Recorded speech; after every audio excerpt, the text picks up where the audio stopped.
નમસ્કાર મિત્રો, સ્વાગત છે આપણી યુટ્યુબ ચેનલ એજ્યુ પ્રવાસની અંદર। તો મિત્રો, આજના વિડીયોની અંદર આપણે માહિતી મેળવવાની છે કે ધોરણ 10 પછી શું, એટલે કે ધોરણ 10 પછી તમે કયા કયા કોર્સ કરી શકો અને ધોરણ 10 પછી તમારે ડિપ્લોમા એન્જિનિયર કરવું જોઈએ કે ધોરણ 12 પછી તમારે ડિગ્રી એન્જિનિયર કરવું જોઈએ, એના વિશે માહિતી મેળવવાના છીએ। ત્યારબાદ જે મિત્રોને ડિપ્લોમા એન્જિનિયર કરવું હોય એની તમામ માહિતી, જેમાં રાજ્યની અંદર કુલ બેઠકો કેટલી છે, કઈ કોલેજમાં કેટલું ફી ધોરણ રહેશે, પ્રવેશ માટે લાયકાત શું જરૂર પડશે, ફોર્મ ભરવા માટે ડોક્યુમેન્ટ કયા કયા જરૂર પડશે, ઓનલાઈન પ્રવેશના પગથિયા એટલે કે કઈ રીતે તમને પ્રવેશ આપવામાં આવશે એની સ્ટેપ બાય સ્ટેપ માહિતી, અને અરજી તમારે કેવી રીતે કરવી એની તમામ માહિતી અને અરજી ફી કેટલી ભરવાની થશે, આ તમામ માહિતી આજના વિડીયોની અંદર આપણે મેળવવાના છીએ। એટલા માટે વિડીયો છે મિત્રો અંત સુધી જરૂર જોજો, અને વિડીયો તમને ગમે તો લાઈક કરજો, આ વિડીયોની લિંક તમારા મિત્રોને શેર કરજો જેથી કરી જાય, અને આપણી ચેનલની અંદર નવા આવેલા હોય તો ચેનલને સબસ્ક્રાઇબ કરી બેલ આઇકન ઉપર પ્રેસ કરવાનું ભૂલશો નહીં, જેથી કરી આવી કોઈ પણ માહિતીના વિડીયો અમે અપલોડ કરીએ તો એને નોટિફિકેશન છે મિત્રો સૌથી પહેલા તમને જોવા મળે। તો ચાલો મિત્રો, આપણે તમામ માહિતી મેળવીએ। સૌ પ્રથમ જોઈએ કે ધોરણ 10 પછી શું। તો ધોરણ 10 પછી તમે ડિપ્લોમા એન્જિનિયર કરી શકો, ત્યારબાદ તમે આઈટીઆઈ કરી શકો, જેમાં આઈટીઆઈના ઘણા બધા ટ્રેડ હોય છે, એની અંદર કોઈ પણ એક ટ્રેડની અંદર તમે આઈટીઆઈ પાસ કરી શકશો। ટીઈબી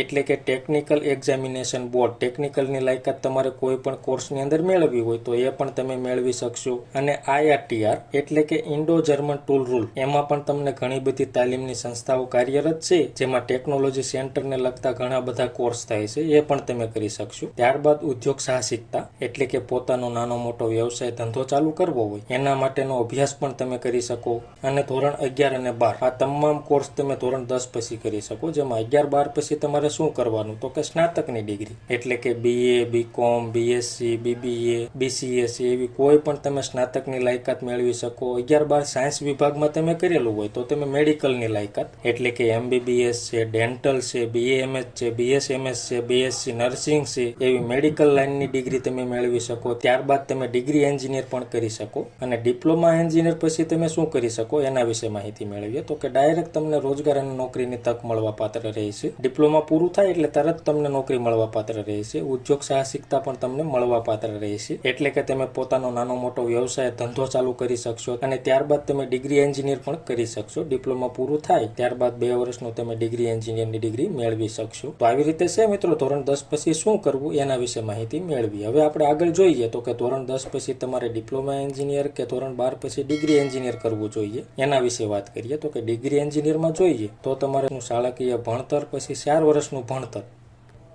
ત્યારબાદ તમે ડિગ્રી એન્જિનિયરની લાયકાત મેળવી શકો। ડિપ્લોમા એન્જિનિયરમાં શું હોય તો કે ધોરણ 10 પછી તમે 3 વર્ષનું ભણતર કરો એટલે તમે ડિપ્લોમા એન્જિનિયરની ડિગ્રી મેળવી શકશો। ડિગ્રી એન્જિનિયરમાં આગળ જોઈએ તો કે ડિગ્રી એન્જિનિયરમાં સીધા પ્રવેશ માટે છે ધોરણ 10 ની અંદર છે ગણિત સ્ટાન્ડર્ડ વિષય તમે પાસ કરેલો ફરજિયાત હોવો જોઈએ, જ્યારે ડિપ્લોમા એન્જિનિયરમાં જોઈએ તો કે ધોરણ 10 ની અંદર સ્ટાન્ડર્ડ ગણિત છે, બેઝિક ગણિત છે, વિજ્ઞાન અને ટેકનોલોજી છે, અંગ્રેજી જેવા વિષય પાસ કરીએથી તમે ડિપ્લોમા પ્રવેશ પાત્ર થઈ શકશો। અને ત્યારબાદ છે મિત્રો તમે ડિગ્રી એન્જિનિયરની તક પણ મેળવી શકશો। જો તમારે ડિગ્રી એન્જિનિયર કરવું હોય તો તમે ડિપ્લોમા કરી અને ડિગ્રી પણ કરી શકો। પછી જોઈએ તો કે ધોરણ 12 પાસ કર્યા બાદ તમારે ગુજકેટ અથવા તો જીની પરીક્ષા પણ જરૂરી રહી છે ડિગ્રી એન્જિનિયરની અંદર। ડિપ્લોમાની અંદર કેવું હોય તો કે તમે ધોરણ 10 પાસ કર્યું ત્યારબાદ તમને મેરિટ પ્રમાણે સીધું એડમિશન મળવા પાત્ર રહેશે। અને આગળ જોઈએ તો કે ડિગ્રી એન્જિનિયરની અંદર તમે ધોરણ 10 પાસ કર્યું ત્યારબાદ 11-12 સાયન્સ એટલે કે 2 વર્ષ એ, અને ત્યારબાદ ડિગ્રી એન્જિનિયરના 4 વર્ષ, એમ કુલ 6 વર્ષ એટલે કે વિદ્યાર્થીની ઉંમર 22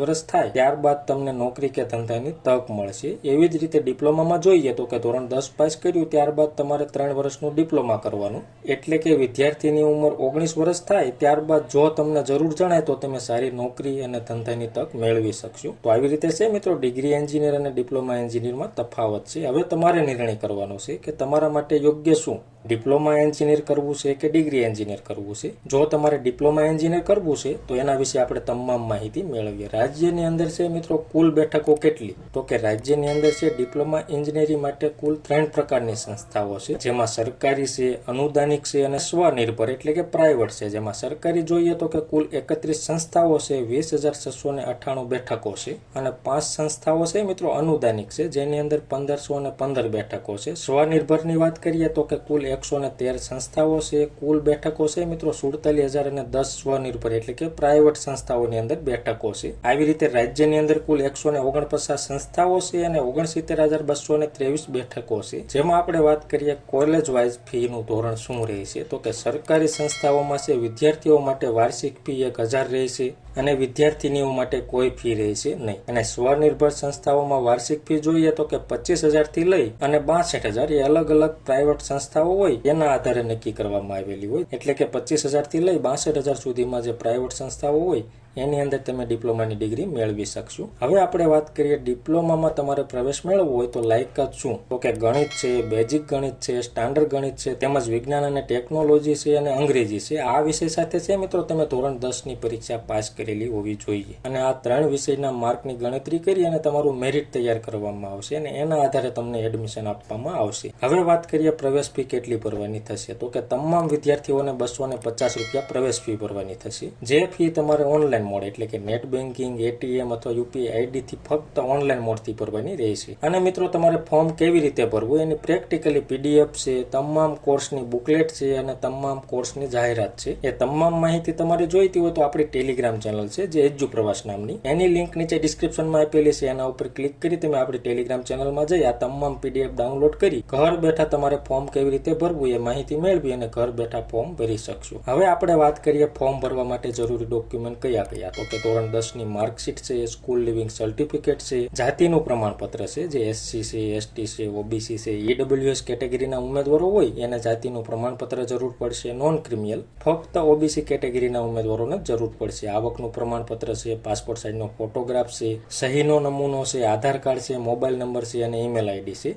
આટલા જ ડોક્યુમેન્ટની જરૂર પડશે અને તમે ઓનલાઈન ફોર્મ ભરી શકશો. હવે આપણે વાત કરીએ ફોર્મ તમારે કેવી રીતે ભરવું. તો ફોર્મ છે મિત્રો તમારે ઓનલાઈન જ ભરવાનું રહેશે. જેના ફોર્મ 15/5/2024 થી ચાલુ થઈ ગયા છે. જે પહેલા ભરાતા એ 15/5/2024 સુધી ફોર્મ ભરાતા એ ફોર્મ ભરવાની તારીખમાં વધારો કરવામાં આવ્યો છે. હવે તમે 13/6/2024 સુધી છે ડિપ્લોમાની અંદર પ્રવેશ મેળવવો હોય તો તમે ફોર્મ ભરી શકશો. જેના માટેની વેબસાઇટ અહીંયા દર્શાવેલી છે. આ વેબસાઇટ તમે ઓપન કરશો એટલે આ રીતની સ્ક્રીન દેખાશે અને ફોર્મ કઈ રીતે ભરવું એની પીડીએફ આપણે ટેલિગ્રામમાં છે એ જોઈ તમે ઘર બેઠા પણ જાતે ફોર્મ ભરી શકશો. તો આવી રીતે છે મિત્રો તમારે ઓનલાઈન ફોર્મ ભરવાનું રહેશે. હવે આપણે વાત કરીએ ઓનલાઈન પ્રવેશના પગથિયા કઈ રીતે તમને પ્રવેશ આપવામાં આવશે. તો સૌ પ્રથમ તમારે ઓનલાઈન રજીસ્ટ્રેશન કરવાનું અને ફી ભરવાની, ત્યારબાદ મેરિટ લિસ્ટ આવશે, ત્યારબાદ તમારે સંસ્થા અને કોર્સની પસંદગી એટલે કે ચોઇસ ફિલિંગ કરવાની રહેશે અને ત્યારબાદ મેરિટ, ચોઇસ અને બેઠકની અનામતના આધારે છે મિત્રો તમને પ્રવેશ એલોટમેન્ટ આપવામાં આવશે એટલે કે તમને પ્રવેશ ફાળવવામાં આવશે. એ એલોટ થયેલ પ્રવેશને તમારે કન્ફર્મ કરવાનો અથવા તો પ્રવેશ રદ કરવાનો રહેશે. જો તમારે પ્રવેશ લેવો હોય તો તમારે કન્ફર્મેશન આપી અને એલોટમેન્ટ લેટર કાઢી અને જે કોલેજમાં તમને પ્રવેશ મળ્યો હોય ત્યાં તમારે એલોટમેન્ટ લેટર અને તમામ ડોક્યુમેન્ટ જમા કરાવવાના રહેશે અથવા તો તમારે પ્રવેશ રદ કરાવવાનો રહેશે. તો આવી રીતે છે મિત્રો તમને પ્રવેશ આપવામાં આવશે. તો મિત્રો આ માહિતી તમને ગમી હોય તો વધુમાં વધુ શેર કરજો જેથી કરી કોઈ મિત્રો ધોરણ 10 પછી ડિપ્લોમા એન્જિનિયરની ડિગ્રી મેળવવા માંગતા હોય એવા મિત્રો છે વહેલી તકે ફોર્મ ભરી અને પોતાનો પ્રવેશ કન્ફર્મ કરી શકે. તો મિત્રો માહિતી તમને ગમી હોય, સંતોષકારક લાગી હોય તો વિડીયો લાઈક કરજો અને આ વિડીયોની લિંક તમારા મિત્રોને શેર કરજો. ધન્યવાદ મિત્રો, ખૂબ ખૂબ આભાર.